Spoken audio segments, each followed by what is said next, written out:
کہ جو گستاخ رسول ہے چاہے پھر وہ کوئی بھی ہو اس سے رشتہ داری نہیں رکھی جا سکتی۔ بولو بھائی، اس سے رشتہ داری نہیں رکھی جا سکتی۔ کیوں نہیں رکھی جا سکتی؟ اگر رشتے کی ہی وجہ سے بچاؤ ہوتا تو ابو لہب کے اوپر یہ عذاب نہ آتا۔ بھائی حضور کا چچا ہے نا، بھائی دشمن یہ کب ہوا؟ جب حضور نے اعلان نبوت فرمایا، قوم کو دین کی طرف بلایا، اس سے پہلے تو یہ حضور کے لیے مہربان ہی رہا ہوگا۔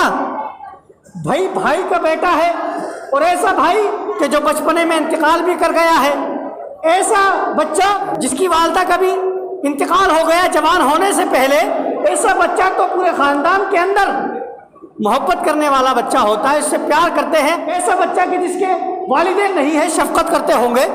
تو آپ یہ دیکھیے کہ وہ اعلان نبوت سے پہلے محبت بھی کر رہے، پیار بھی کر رہے، مہربانی بھی کر رہے، لیکن انہوں نے حضور کی توہین کر دی، حضور کے بارے میں بکواس کر دی۔ تو اب جو ان لوگوں نے مہربانی کی، جو شفقت کی حضور کے اوپر، یہ بات دیکھی نہیں جائے گی کہ اس نے پہلے کیا کیا تھا۔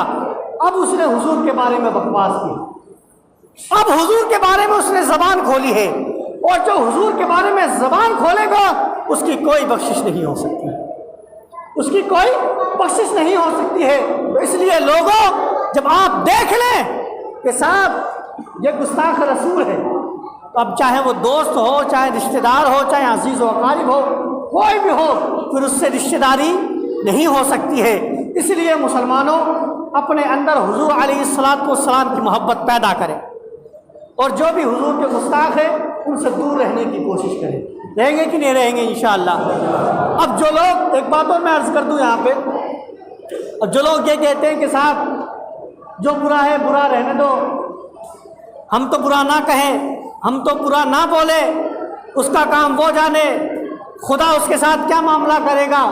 میں نے کہا تو نے تو بڑے آسان لفظوں میں کہہ دیا کہ خدا جانے، برے کو برا نہ کہو، وہ جو کر رہا ہے اس کو کرنے دو۔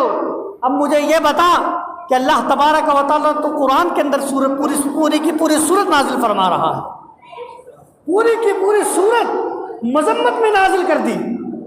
تو اس سے کیا پتہ چلتا ہے کہ جو حضور کا گستاخ ہے اس کی برائی بیان کرنا پھر ضروری ہے، کیونکہ یہ تو اللہ کر رہا ہے، یہ تو اللہ کر رہا ہے۔ کوئی کہے کہ صاحب امام صاحب آپ لوگوں کو بہکا رہے ہیں، کہ صاحب میں کیوں بہکا رہا ہوں، میں تو قرآن کی بات کر رہا ہوں، میں نے تو قرآن پڑھ کر سنایا۔ تبت یدا ابی لہب وتب، یہ اللہ فرما رہا ہے کہ ابو لہب کے دونوں ہاتھ تباہ ہو جائے، وہ تب اور وہ تباہ ہو گئے۔ تو یہاں ہاتھ ہونے سے تباہ وہ خود ہے، یعنی وہ خود تباہ ہو جائے، مفسرین نے یہ فرمایا ہے۔